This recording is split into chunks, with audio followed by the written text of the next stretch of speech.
আমরা এসেছি গভীর মনের ব্যথা নিয়ে, দুঃখ নিয়ে, আর সেই পরিবারগুলির পাশে আমরা দাঁড়াতে এসেছি যারা অনেক কিছু হারিয়ে দিয়েছে।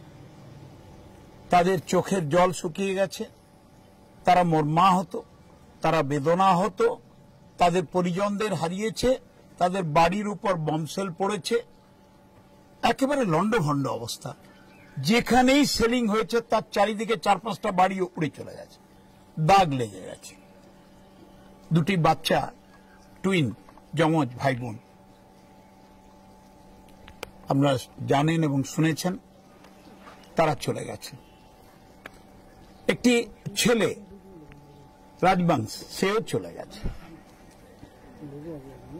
বিভিন্ন সম্প্রদায় এবং বিভিন্ন ধর্মের মানুষ আহত হয়েছে।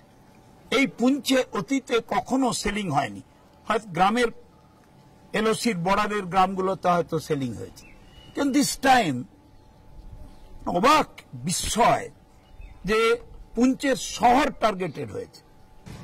Such a painful situation. আমরা তাদের দুঃখের সঙ্গে এক হতে এসেছি, তাদের ভালোবাসা জানাতে এসেছি, সহমর্মিতা জানাতে এসেছি। আমাদের সর্বোচ্চ নেত্রী মমতা বন্দ্যোপাধ্যায় আমাদের পাঠিয়েছেন।